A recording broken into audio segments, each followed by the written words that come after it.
Sir இப்போ சமீபத்தில் விஜய்க்கு எதிராக ஏகப்பட்ட பேர் நிறைய பேர் எதிராக மாறிக்கிட்டு வர்றது ஒரு பக்கம் இருந்தாலும் இதுக்கு நடுவில் இப்போ ஆன்லைனில் அதாவது விர்ச்சுவல் வாரியர்ஸ் விஜய் ஃபேன்ஸும் விஜய்க்கு எதிராக இந்த சம்பவத்தை வச்சு விஜய்க்கு எதிராக மாறிக்கிட்டு வர்றாங்களே, இதோட தொடர்ச்சி இதோட எதிரொலி வந்து ஜனநாயகன் படம் வரைக்கும் நீடிக்குமா இல்லை படத்தை எதிர்பார்க்கறதுக்கான வாய்ப்பு கம்மியாகுமா சார்?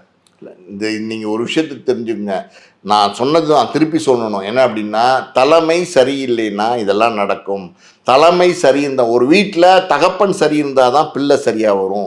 தகப்பன் சரியில்லைன்னா பிள்ளையும் சரி இருக்காது. அதுதான் இங்கே பிரச்சனை. தகப்பனுடைய ஆளுமைன்னு ஒன்று இருக்குது பார்த்தீங்களா, அந்த குடும்பத் தலைவனாக ஒருத்தன் வந்து இருந்து அந்த குடும்பத்தை காப்பாற்றலாம் பார்த்தீங்களா, அந்த ஆளுமை வந்து ஒரு குடும்பத் தலைவனுக்கே தேவைப்படுது. அப்படி இருக்கும்போது ஒரு கட்சி தலைவனுக்கு, ஒரு நாட்டை ஆளணும்னு நினைக்கிற ஒரு தலைவனுக்கு தேவைப்படாதா?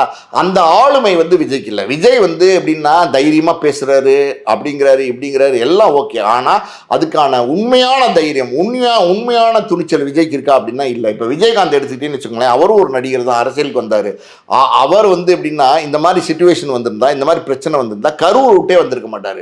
நான் பார்த்துக்கிறேன், யாரும் என்னை வெளியில் அனுப்ப முடியாது, நான் இந்த நடந்த சம்பவத்துக்கு பொறுப்பேற்றுக்கிறேன், நான் என்ன உதவி செய்யுமோ நான் செய்கிறேன், என்னை என்ன வேணாலும் பண்ணுங்க, நான் கரூர் விட்டு நகர மாட்டேன்னு அங்கேயே அசையாமல் அங்கேயே நின்றுப்பார். அந்த துணிச்சல், அந்த தைரியம், அந்த போல்ட்னஸ் வந்து விஜய்க்கு இருக்கா அப்படின்னா இல்லை.